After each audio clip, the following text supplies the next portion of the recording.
बिस्मिल्लाहिर्रहमानिर्रहीम। व्यूवर्स, आप देख रहे हैं न्यूज़ टू यू। उम्मीद है आप खैरियत से होंगे। पार्लियामेंट हार मानने को तैयार नहीं है, बल्कि पार्लियामेंट ने फैसला किया कि हमने मुकाबला करना है। और ये मुकाबला अब इस वजह से भी हमें सख्त नज़र आ रहा है कि एक तरफ तो आप देख रहे हैं कि सुप्रीम कोर्ट के बाहर PDM का एहतजाज जारी है, और साथ ही साथ फिर आप ये भी देख रहे हैं कि आज कौमी असम्बली ने chief justice of Pakistan justice Umar Ata Bandial के ख़िलाफ़ रेफरेंस दायर करने का असूली फ़ैसला किया है, और इस सिलसिले में एक जो पार्लिमानी खुसूसी कमेटी है वो तश्कील दे दी गई है। इस बारे में जो तहरीक है वो आज क़वायद मुअत्तल करके शाजिया सोबिया सुमरो, ये रुकने कौमी असम्बली हैं, उनकी जानब से ऐवान में पेश की गई, और उसके बाद फिर जो है वो इस तहरीक को कसरत राय से मंजूर कर लिया गया। चूँकि PTI मौजूद नहीं है तो लिहाजा किसी ने इसकी मुखालफत जो है वो नहीं की। इस तहरीक में ये बात कही गई है कि चीफ जस्टिस ऑफ पाकिस्तान समेत ऐसे तमाम जजेस जो कि मिसकंडक्ट के मुर्तकब हों, उनके खिलाफ आइन के आर्टिकल 209 के तहत रेफरेंस जो है वो दायर किया जाए, सुप्रीम जुडिशल काउंसिल को जो है भिजवाया जाए, और साथ ही साथ ये भी कहा गया कि जो इसमें साबित हो जाता है तो फिर उनको उनके ओहदों से हटाया जाए। ख्वाजा आसिफ, एहसन इकबाल, शायरी रहमान, खालिद मक्सी, सलाहुद्दीन अयूबी, सरदार अख्तर मैंगल और कितने ही अरकान थे जिन्होंने आज ये मुतालबा किया कि पार्लियामेंट को झुकना नहीं चाहिए, पार्लियामेंट खड़ी हो जाए। और चीफ जस्टिस जिसने कहा इमरान खान को देख के कि good to see you, welcome Khan साहब, तो उन्होंने कहा कि क्या कभी किसी आम कैदी को कहा गया, क्या कभी किसी हारी और किसान को कहा गया, इस किस्म के अल्फाज इस्तेमाल किए गए। और उसके बाद फिर जो तोड़ फोड़ हुई, जो जलाओ गिराव हुआ, उस जलाओ गिराव की वजह से जो नुकसानात हुए, पाकिस्तान की मईशत को नुकसानात हुए, पाकिस्तान को, उसके ऊपर भी अरकान कौमी असम्बली ने वाज़ेह तौर पर कहा कि इसमें मुलव्वस अनासर के ख़िलाफ़ कार्रवाई की जाए। जो राजा रियाज हैं, अपोजिशन लीडर हैं, जैसे भी हैं, लेकिन वो अपोजिशन लीडर तो हैं, उनकी जानब से एक बड़ा मुतालबा सामने आया। उन्होंने कहा कि इमरान खान के ख़िलाफ़ गद्दारी का पर्चा दर्ज किया जाए। इमरान खान मुल्क दुश्मन है, इमरान खान यहूदी एजेंट है, और उसने कहा कि इसके खिलाफ आर्मी एक्ट के तहत मुकदमा दर्ज करके इसके खिलाफ कार्रवाई की जाए।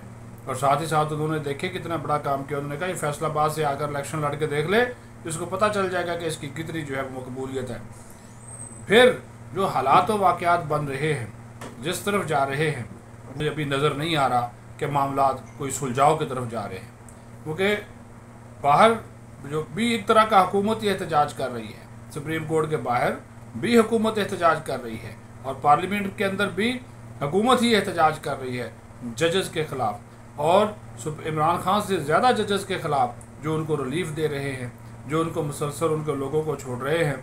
फिर मैं आपको बताऊं, जिन लोगों ने हमला किया GHQ पे, जना हाउस लाहौर पे, जिन लोगों ने हमारे F-16 के मॉडल जलाए, जिन लोगों ने रेडियो पाकिस्तान पेशावर की इमारत जलाई, जिन लोगों ने दीगर जो हमारी सरकारी इमलाक फ़ौजी तनसीबात को नुकसान पहुँचाया, उनके ख़िलाफ़ भी 2 मुख्तलिफ़ करारदादें आज कौमी असम्बली ने मंजूर की हैं।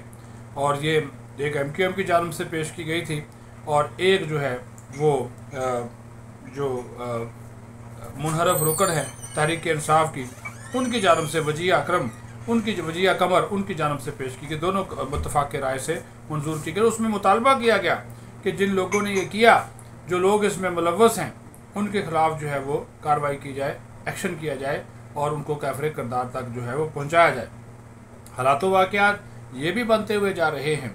मैंने पहले भी कहा था, कल भी अपने व्लॉग में कहा था कि इमरान खान के कोर्ट मार्शल की तैयारी हो रही है, और वो मुतालबा आज कौमी असम्बली में भी किया गया। ज़ाहिर आर्मी एक्ट के तहत जब उनके ख़िलाफ़ कार्रवाई होगी तो वो कोर्ट मार्शल की ही कार्रवाई होगी।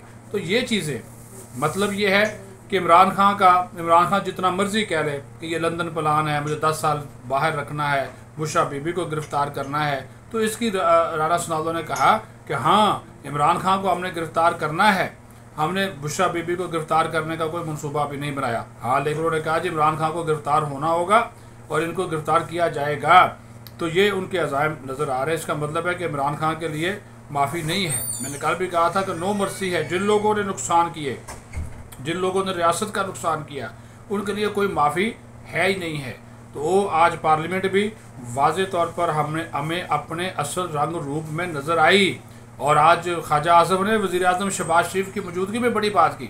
उन्होंने कहा, वज़ीर आज़म साहब अब आप ये लखनवी अंदाज़ छोड़िए, आप ये जो सुस्ता जुमले बोलते हैं, आप जो शाइस्तगी से जवाब देते हैं, ये शाइस्तगी से जवाब मत दीजिए।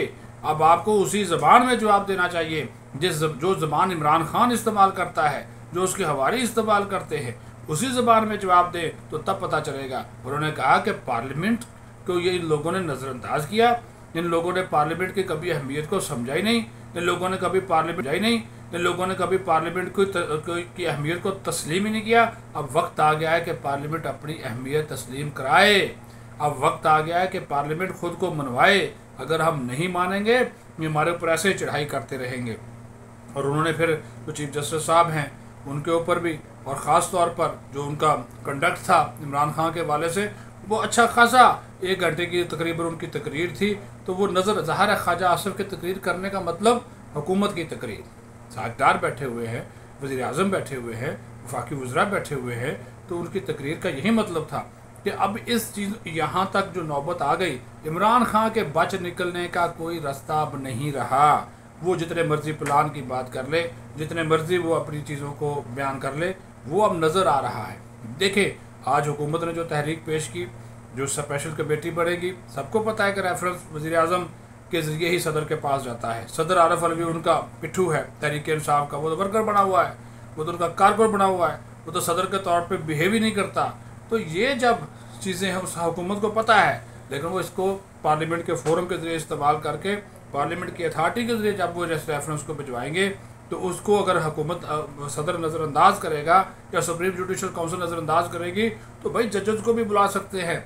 आज इस्तेहकाक कमेटी में तो इन्हें पार्लियामेंट का बिल था, वो दोबारा उसके ऊपर डिस्कशन हुई, उसको मंजूर किया गया, वो तुम्हें बुला सकते हैं। जजेस को पार्लियामेंट में बुलाया जाना ये कोई अनोखी बात नहीं है, दुनिया भर में बुलाया जाता है, कमेटियों के सामने पेश होते हैं। तो यहाँ पे कौन सा अनोखी बात हो गई। तो ये जो चीज़ें चल रही हैं, पार्लियामेंट इकट्ठी है, ये अच्छी बात है कि इदारों के तहफ़्फ़ुज़, इदारों की मजबूती, और ख़ास तौर पर अफ़वाज पाकिस्तान, बड़े लोगों ने बात की। उन्होंने कहा जी जिन लोगों ने जो ये मलाक जलाई है, ये उन्होंने पाकिस्तान पे हमला किया, ये उन्होंने इंडिया खुश हुआ, हमारा दुश्मन खुश हुए, वो जो दहशत गर्द है उन लोगों ने वो खुश हुए, क्योंकि ज़्यादा जो दहशत गर्दों के टारगेट थे वो तहरीक इंसाफ ने पूरे किए। अब वो जितनी मर्जी वजाहतें दे लें, जितनी मर्जी वो प्लान है, ये प्लान है, वो प्लान है, उसकी जितनी मर्जी बातें कर लें, जो प्लान था वो बेनकाब हो चुका, वो सारे का सारा सामने आ चुका। और अब वो फोर्सेस जो कि इस मुल्क में अमन चाहती हैं, इस्तेहकाम चाहती हैं, जो कि हालात में बेहतरी चाहती हैं, उन फोर्सेस के साथ अगर पार्लियामेंट खड़ी है तो वो फोर्सेस भी फिर पार्लियामेंट के साथ खड़ी हैं और हुकूमत के साथ खड़ी हैं। आने वाले दिन बड़े अहमियत के हामिल है, हमें नज़र रखना होगी, हम नज़र रखे हुए हैं। आपको साथ साथ जो है वो डेवलपमेंट्स के साथ, ख़बरों के साथ, इंफॉर्मेशन के साथ और अपने तजर्बे के साथ आगाह करते रहेंगे। अपना ख्याल रखें। पाकिस्तान जिंदाबाद।